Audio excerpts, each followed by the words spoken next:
They're living a hopeless life.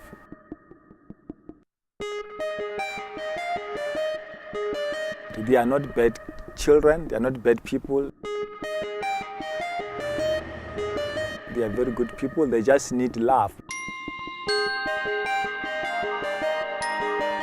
They just need somebody to come and say something which is going to bring hope to them. I think you have an opportunity to come here and just say something that is going to bring hope to your child. And the child can grab it and run with it because they've grabbed something wrong on the street and they need something positive now they can run with.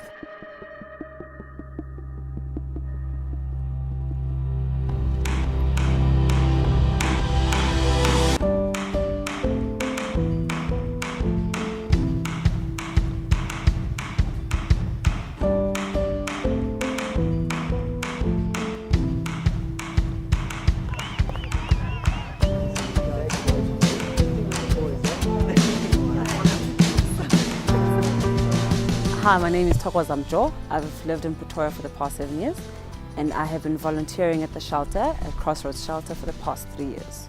I found out about Crossroads 3 years ago. I went to Missions Week at the University of Pretoria. A lady who used to volunteer here was talking about how a lot of people give money and people give clothes, but no one gives time. And what she's found, the one thing that's lacking is that the guys need people to spend time with them. And I was here in a flash. I started volunteering here. I couldn't get enough of it. All you want to do is spend time with the guys.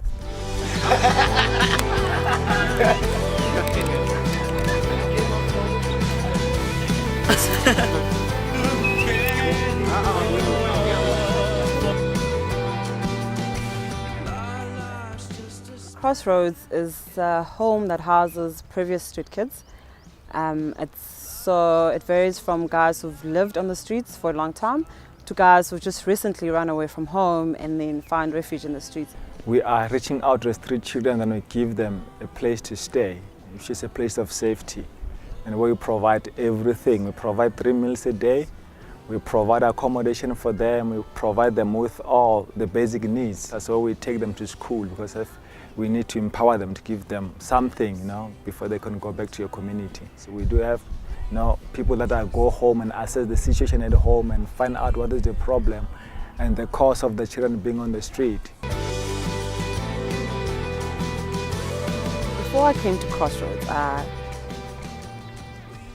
looking at the guys at the streets, you don't really think about the kid as a human being with a story to tell or with a dream.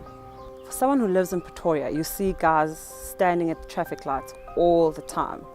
And to a great extent, a lot of us have become desensitized to it because there's just so many of them.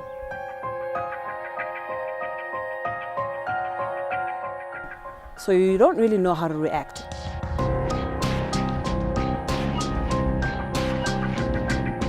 You give them money because you feel guilty.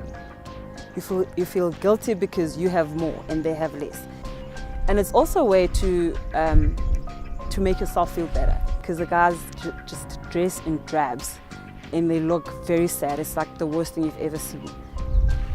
And the more time I've spent with the guys at the shelter, I've realized they're human beings just like me. They have dreams, they've been hurt, they've been let down, they've experienced a lot of disappointment.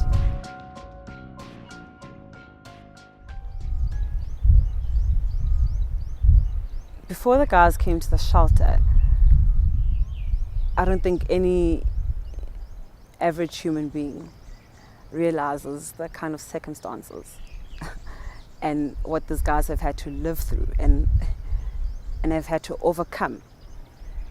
Before I came here, I was not good at all. Before I came here, I was living in the street here in Pretoria, and life was absolute bad for me. Getting a gun. We went to the police, we jumped the fence. The shooting range gun, this one they practice their shooting range with. And we got 2 of them. I was born in the DRC, in the east of the DRC. We were taken to the camp. I was there as a child soldier there. I spent my 2 years training there in the camp. doing some horrible things, like when you are going to war, sometimes you're just gonna shoot, you don't know where the bullet will go. You know, I don't know if I got someone, I don't know. There was gangs fighting against one another. One day, I was missed with 3 bullets. When my friend came and said, "What happened?" I said, "I was missed with 3 bullets while I was standing on the corner." He said, "What? Let's go and get them." Time actually was running out for me. We were child soldier there, and life was absolutely bad for young kids like us to be in the bush. We left there, we went to Burundi, and we found the same situation that was in the DRC was also in Burundi. We moved forward, we went to Tanzania. Tanzania stayed for 2 years in the refugee camp. We went to Malawi, we didn't stay there for so long as well. Went to Mozambique, and I went to Zimbabwe. I was alone there in Zimbabwe without those friends of mine. I didn't know where they were. And my mother one day, she was cleaning my room and she got the gun. She took it, and the gun now is with the police and you're going to be arrested. And I was like, going to be arrested? Yo, for the whole week, I was not sleeping. They took me to the refugee camp in Zimbabwe, and I went there, stayed for a few years there, and I just came straight to South Africa without father and mother and friends, you know. Yeah, it wasn't easy for me to be in the street. I just can't imagine how, after all of the chaos and all of the heartache and just their attitude, their view on life, their passion for education, and their passion for knowledge. To me, it just talks about the triumph of the human spirit. You don't know how much you can take until you put in a position where you have to survive. You could see that, wow, these people, they are the future of tomorrow.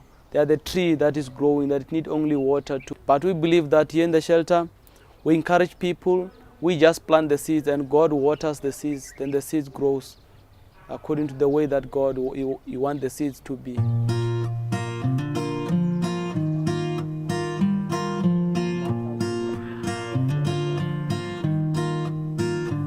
We need the volunteers here.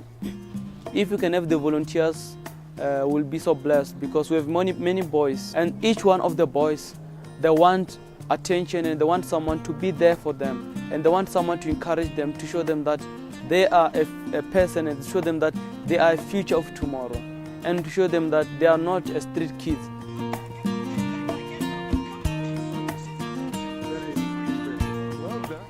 On Saturday mornings, we come in and we help them with the homework, with whatever it is that they need help with.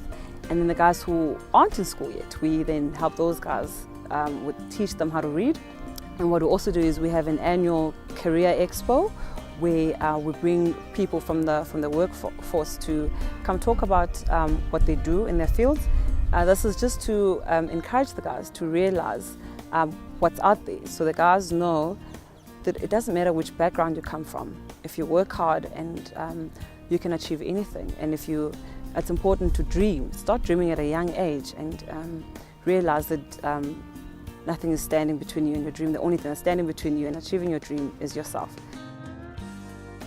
But the moment you come in and bring a light and teach them, then you'll understand that these are just people like anyone else.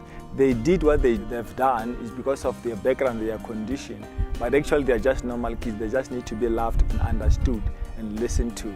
Everyone is reaching out. Everyone wants to be noticed, to be acknowledged as a person. So the first thing you need to do is to acknowledge the guys as a human being. Many boys, their future could be brightened. They could stepping stone into a new, brighter future. They could know that tomorrow I will make impact. I could be that little star, but the star that brings the light all over in the world. So yes.